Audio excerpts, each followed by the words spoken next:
نحمده ونصلي على رسوله الكريم اما بعد۔ اللہ تعالی انسان کو اس دنیا میں 8 قسم کے حالات سے آزماتے ہیں۔ تمام انسانوں کے لیے یہی اصول ہے۔ 8 قسم کے حالات سے اللہ رب العزت انسان کو آزماتے ہیں۔ وہ 8 قسم کیا ہیں؟ اللہ انسان کو عزت سے آزماتے ہیں، ذلت سے آزماتے ہیں، صحت سے آزماتے ہیں، بیماری سے آزماتے ہیں، نفع سے آزماتے ہیں، نقصان سے آزماتے ہیں، خوشی سے آزماتے ہیں، غمی سے آزماتے ہیں۔ یہ 8 قسم ہو گئے۔ ہر بندہ ان 8 حالات میں سے کسی نہ کسی ایک حال میں ہوتا ہے، اور یہ سب حالات بندوں پر بدلتے رہتے ہیں۔ اگر ان 8 حالات کا لب لباب دیکھیں تو وہ 2 حالات بنتے ہیں، یعنی ان 8 حالات کو مزید تقسیم کر دیں تو 2 حالات میں تقسیم کریں گے کہ اچھے حالات اور برے حالات۔ اللہ تعالیٰ کبھی انسان کو اچھے حالات میں آزماتے ہیں، کبھی برے حالات میں آزماتے ہیں۔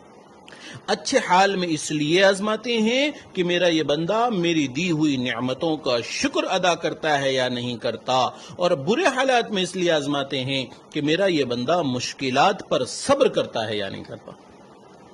تو ان امتحانات کا نچوڑ 2 پیپر بنتے ہیں۔ ایک صبر کا پیپر ہے، دوسرا شکر کا پیپر ہے۔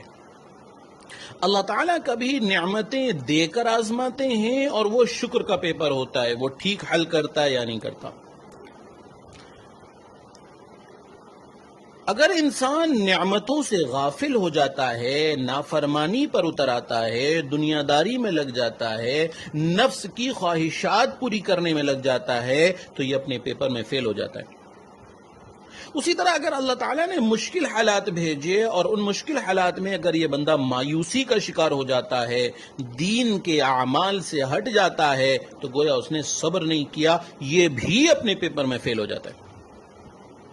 اگر نعمتوں کے ملنے پر انسان شکر کرے اور مشکل حالات آنے پر صبر کرے تو پھر وہ انسان کامیاب ہے۔ صبر کے حالات میں صبر کرنا مشکل کام ہے اور شکر کے حالات میں شکر کرنا مشکل کام ہے، لیکن یہ تو طے ہے کہ دونوں طرح کے امتحانات سے بندے کو گزرنا پڑتا ہے، اور اللہ آدم علیہ السلام کی اولاد سے یہی 2 پیپر لیتے ہیں، یہی 2 پیپر کا امتحان ہے۔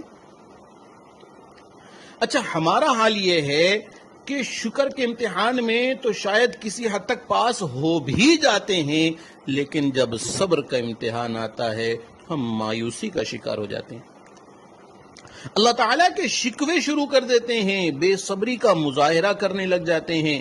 بیٹا فوت ہو جائے تو ذرا اس کی ماں کی باتیں سنا کریں کہ وہ کیا کیا بول اپنی زبان پر لاتی ہے کہ اللہ نے مجھ سے جوان بیٹا لے لیا، یہ کر دیا، وہ کر دیا۔ جوان عورت کا خاوند فوت ہو جائے تو واقعی بڑا صدمہ ہوتا ہے، مگر اللہ تعالیٰ بھی تو صبر دیکھنا چاہتے ہیں کہ وہ عورت اپنے جوان العمر شوہر کی وفات پر کیا کیا آوازیں نکالتی ہے، کس درد کی آوازیں نکالتی ہے اور کتنا صبر کرتی ہے۔ وہ باتیں سننے والی ہوتی ہیں۔ صبر کے موقع پر کئی مرتبہ بندے کا امتحان میں پاس یا فیل ہونا اس کے قول اور فعل سے صاف نظر آ رہا ہوتا ہے۔ شکر اور صبر کے امتحان کے بارے میں بتانے کا مقصد یہ ہے کہ اے لوگوں، تمہیں شکر اور صبر کے حالات میں آزمایا جائے گا، اور جب تم شکر کے حالات میں ہو تو اللہ کا شکر ادا کرو، اور جب تم صبر کے حالات میں ہو تو صبر کرو۔ اللہ شکر کرنے والے سے بھی راضی ہے اور صبر کرنے والے سے بھی راضی ہے۔ حضرت سلیمان علیہ السلام کو اللہ نے بے شمار نعمتیں عطا فرمائی اور وہ اللہ کا شکر ادا کرتے تھے، اور جبکہ حضرت ایوب علیہ السلام پر بیماری آئی تو انہوں نے اس پر صبر کیا۔ اللہ تعالیٰ نے حضرت سلیمان علیہ السلام کو ان کے شکر کی وجہ سے اور حضرت ایوب علیہ السلام کو ان کے صبر کی وجہ سے نعم العبد کا خطاب عطا فرمایا۔ اس سے اللہ تعالی ہمیں یہ سبق دے رہے ہیں کہ اے میرے بندو، اگر تم نعمتوں کا شکر ادا کرو گے تو بھی نعم العباد یعنی بہترین بندے بنو گے، مشکلات پر صبر کرو گے تو تم بھی نعم العباد یعنی بہترین بندے بنو گے۔ لہذا نعم العباد بہترین بندے بن کر زندگی گزارو اور اللہ کے یہاں کامیاب ہو جاؤ، اور پھر آخرت میں اللہ کے یہاں صابر اور شاکر بندوں میں شامل ہو جاؤ گے۔